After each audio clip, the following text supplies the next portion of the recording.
Kakek Abang Aziz yang biasa dipanggil Kai kini berulang tahun ke-81.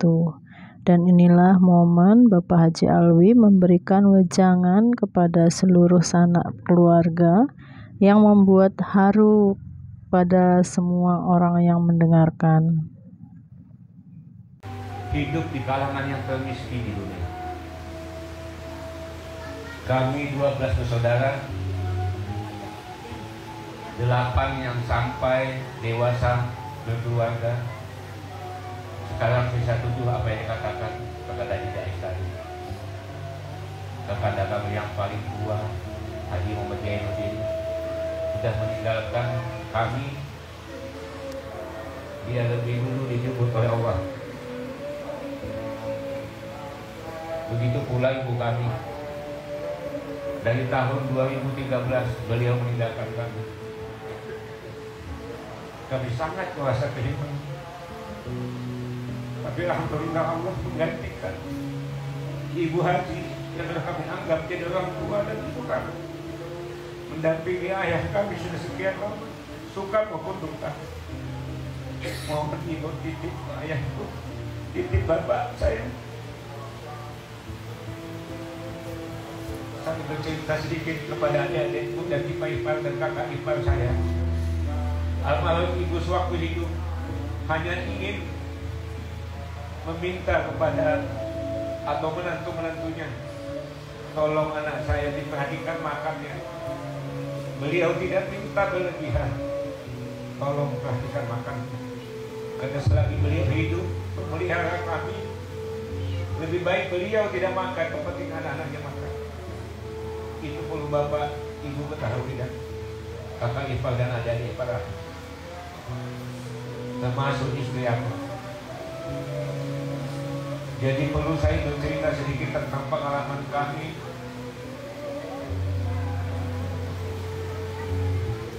pada waktu itu kami masih pada kecil,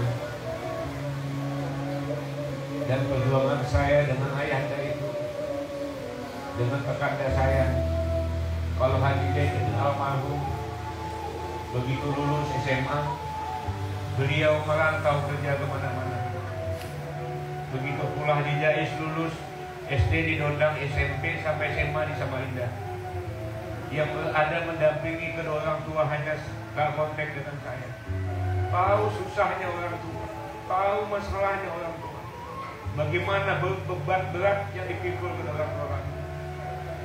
Jangan bapak ibu memandang atau adik-adik ipar saya atau kakak ipar saya di saat ini, terutama keponakan-keponakan atau keluarga besar yang lain. Kalau kalian memandang di saat ini sudah beda dengan, sudah 100% berubah daripada semasa kami masih kecil. Yang kami rebutkan bukan makanan enak, tapi sambal terasi. Ya. Yang kami rebutkan saudara, yang kami bagi. Bayangkan bapak ibu satu ayam telur kampung sebesar apa, dibagi 8, bapak dan ibu tidak kebagian. Jadi begitu beratnya beban orang. Ada suatu paman saya mengatakan, mengasih tahu ibu saya dengar rumah ini dulu panggung di tempat yang dibangun sekarang, rumah peninggalan kakek kami. Dikatakan bahwa ibu saya dikasih tahu jangan seanak-anak, jangan selalu, bahasanya itu jangan selalu punya anak. Hidup sudah susah, kesian anak menderita. Tapi jawab almarhum pada waktu itu, saya ingat sekali, tidak apa-apa, saya Allah tidak kasih harta, tapi Allah kasih saya anak, itu harta kekal dan abadi, itu kekayaan saya. Alhamdulillah Allah mendengar semua. Saat sampai saat ini anak-anaknya bisa hidup seperti orang lain. Jadi bapak ibu, terutama ipar-ipar saya maupun kakak ipar yang sekarang ini masih setia, Bude, kayak hidup siang, yang tahu bagaimana hidup adik-adikmu dulu. Jadi saya ingatkan kepada adik-adik bahwa kakak iparmu itu sudah sering memandikan kalian. maupun kalian sakit maupun kalian sehat. Jadi jangan kau lupa jasanya. Ya. Jadi dari Haji Ian sampai ke jalan itu mereka cukup hanya bukan mereka yang membesarkan, bukan mereka yang melahirkan, tapi jasa mereka tidak bisa kita lupakan. Itulah yang saya kenal. Makanya sampai saat ini saya tetap menghargai tinggi dan menjunjung tinggi kakak ipar saya. Sering makan tangan masakannya, sering mencucikan pakaian, memandikan, mencebokin dan segala macam. Cukup perjuangan mereka. Jangan kalian saat ini kalian lupa dengan mereka. Apalagi dengan saudara kakakmu, kak kontengmu dengan kakak itu udah tahu siang dan malam mencarikan nafkah membantu orang tua. Kami di hutan belantara hidup sendiri. Ya. Bukan melihat di saat ini kita bisa naik motor, bisa naik mobil, bisa makan di restoran. Kalau dulu tidak membayangkan hal itu bisa kita rasakan. Sangat tidak membayangkan. Saya tahu persis tidak pernah meninggalkan orang tua. Kami penuh dengan hutang. Karena bagaimana di warung semua punya hutang karena tidak ada penghasilan. Hari ini cari belum tentu dapat. Kesian Ayahanda dan Ibu Dalma. Kami tidak bisa membalas jasa beliau. Apapun yang kami bisa berikan saat ini tidak akan bisa membalas jasa beliau. Tolong adik-adik, kau masih muda, masih panjang masa depan kalian. Tolong didik anak-anakmu. Jangan pernah lupa dan tidak menghargai orang-orang tua yang berjuang setengah mati. Dulu pengalaman, saya berbagi cerita pengalaman dengan bapak. Ayah dan kami bertarik kayu, menebas hutan, berkebun, cari ikan di laut, pasar rawai, pasar reni, pasar. Bermacam cara kami lakukan untuk mencari kehidupan, mencari untuk sehari-hari. Di hari ini cari hari ini untuk makan hari ini. Jadi kalian jangan dulu, masih ada orang tua, masih ada saudara kakak yang sangat berjasa buat kalian. Jangan pernah kalian mengangkatkan kepala terhadap kakak-kakak. Saat ini oke, kalian bisa makan, bisa kumpul dengan keluarga kalian. Tapi kalian tidak ingat, kalian kau masih kecil-kecil semua. Kami besok yang sering membuka tempat beras orang tua adalah saya. Jam 1 jam belum saya bangun melihat tempat beras orang tua dengan gulanya. Karena beda hidup dulu zaman sekarang. Kalau sekarang kita bisa kasih aqua, dulu tidak ada. Jadi harus paling tidak kopi atau teh. Kalau sudah tempat gula orang tua itu tipis, saya satu malam berpikir harus cari apa besok. Tempat beras orang tua sudah tinggal sedikit, paling satu kali masak. Itu sudah hebat kalau masih ada di beras, tempat beras itu ada beras. Kadang mau masak baru beli. Ya. Masih harga beras Rp150 per kilo. Dan itu harga berasnya yang udah paling terjelek. Kalau tidak dicuci sampai 10 kali 7 kali baunya tidak hilang. Dan saya pernah dipukul ibu saya almarhum habis-habisan. Beli di pelabuhan karena beras 1 kilo. Ternyata jalan yang pasar malam ini masih banyak rumput. Itu beras di kantong plastik hitam terkena duri, bocor. Sampai di rumah ini beras itu tinggal sedikit. Dan itu harus dimasak. Kalau itu tidak ada beras itu tidak makan kan. Bayangkan adik-adik, keponakan, paman mengambil beras itu milihin, bercampur tanah. Itu berapa kali dicuci? Karena kalau tidak ada beras itu tidak ada dimasak. Bayangkan betapa pahitnya hidup kami saat ini. Makanya saya tidak akan pernah sombong diri. Saya tidak pernah hidup merasa lebih, saya tetap sama. Saya selalu melihat ke bawah. Dan saya boleh sekali-kali melihat ke atas. Karena saya dulu hidup kami memang keluarga yang tidak mampu. Hanya 2 saudara bapak ini yang hidupnya sangat orang termiskin. Bapak dan adiknya yang nomor 2. Kalau yang lain nomor 3, nomor 4, nomor 5, 6 dan 7 itu agak lumayan hidup. Mohon maaf saya cerita yang pahit. Dulu keluarga dari Batu Licin itu tidak pernah datang ke rumah ini dulu utama. Yang didatangin orang-orang saudaranya bapak yang enak hidupnya. Setelah mau pulang baru datang ke rumah peninggalan kami. Baru tahu ada keluarga dari Banjarmasin datang. Karena mereka tidak mau membebani kami dan hidup kami sangat susah. Ya, jadi terutama saya berpesan kepada keponakan, jangan pernah melawan sama orang tua. Selalu patuh, selalu menjunjung tinggi kedua orang tua. Karena doa orang lain tidak langsung berurusan dengan Allah, tapi kedua orang tuamu itu langsung sama Allah.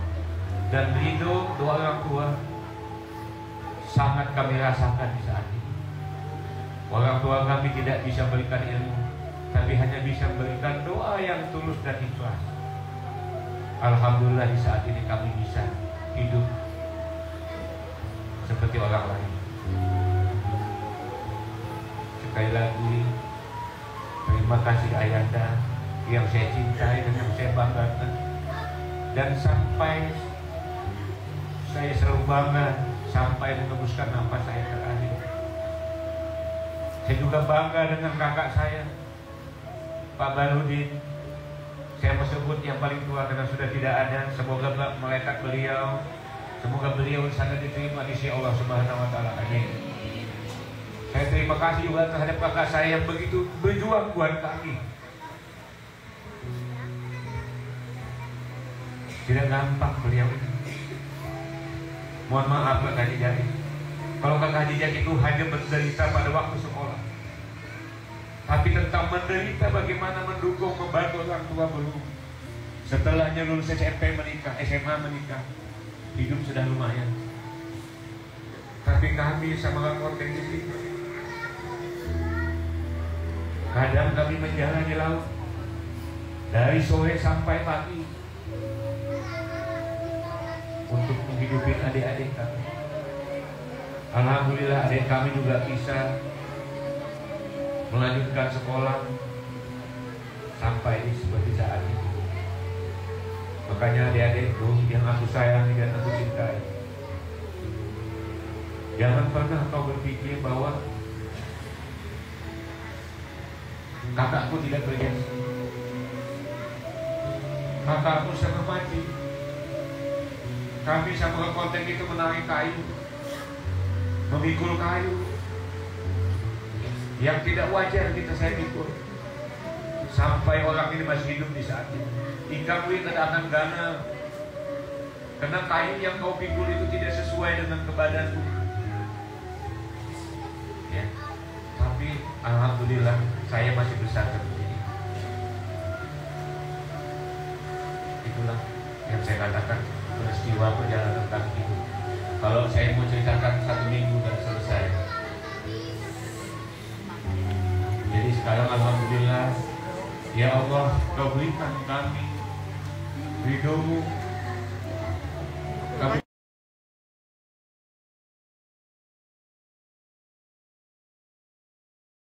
bisa punya buyut dan beliau masih ada di depan kita. Saya hanya bersedih, kenapa ibu saya duluan dijemput Allah? Karena ibu itu sangat perhatian luar biasa. Dimanapun kami berada, selalu ditanya dan selalu dicari. Satu hari dia lihat anaknya, dia sudah bingung. Kalau kalian ibu kalian lihat anak 1 hari, 2 hari dan ketemu, kalian tidak bingung.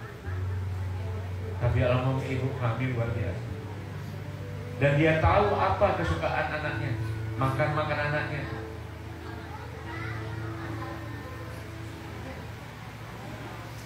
Dan ibu kami ibu saling berdebat, bermasalah dengan bapak, hanya masalah anak. Ibu saya cukup tabah dan kuat. Ditinggal bapak berbulan-bulan, bapak berangkat selembar baju di badan dan kembali selembar baju di badan. Ibu saya tetap tabah, tidak pernah mengkhianati cinta ayahnya, dan tidak pernah mengtelantarkan anaknya. Lebih baik dia siang malam kerja, siang merumput, ambil upah rumput padi, malam dia bikin kue untuk menghidupi kami. Jadi ini betul-betul berkesan buat saya. Luar biasa ayah dan ibu saya. Apa yang harus bisa kami balas anak-anaknya? Tidak bisa. Kami ayah dan ibu bersama mendoakan semoga ayah selalu bisa hidup melihat cucu buyutnya tumbuh besar, maju dan sukses.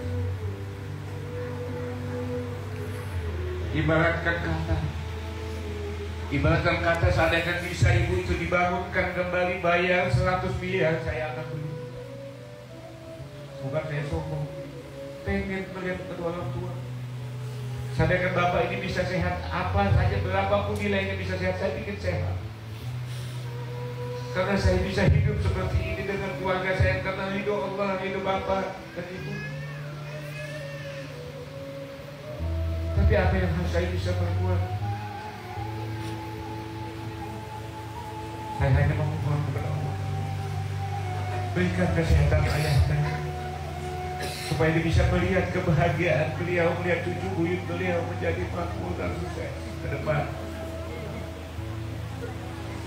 Makanya saya berusaha bagaimanapun, saya pengen, saya melakukan bagaimana keluarga saya sehat.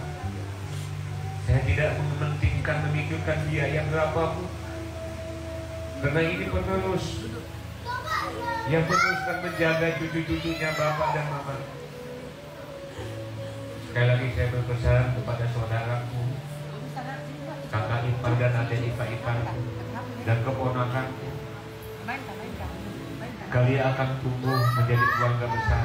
Jaga keluarga besar. Pendapat boleh berbeda, tapi hati kalian tidak boleh lepas. Tetap saling menghargai tua, muda dan satu sama lain. Di kelak kami sudah tidak ada. Tidak mungkin kami hidup kekal abadi. Entah yang mana yang dipanggil Allah lebih dulu. Saya berpesan di saat ini. Hari ini saya berpesan, besok belum tentu saya ada. Jadi saya berpesan untuk keluarga Ruslan Hadi, Ibu Hajah Maja, keturunan beliau, keluarga beliau, tolong kalian tetap menjaga, menjunjung tinggi kekeluargaan ini. Susah senang bersama maupun suka dan duka. Ya. Sudah banyak hal yang saya sampaikan. Sekali lagi saya apabila di dalam penyampaian ini mungkin ada yang berkesinggungan atau tidak pas di hati Bapak Ibu dan keluarga besar, saya mohon maaf yang sedalam-dalamnya.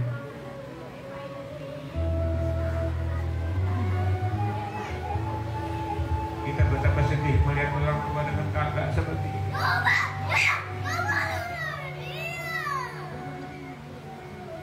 Oke, mungkin itu yang penyampaian saya. Banyak hal yang saya cerita di dalam perjalanan hidup kami, mulai sejak kami bayi dan sampai di saat ini, yang sudah saya anggap menjadi ibu kandung saya. Ibu titip bapak, titip saudara-saudaranya. Karena inilah harta kami yang tidak bisa kami nilai.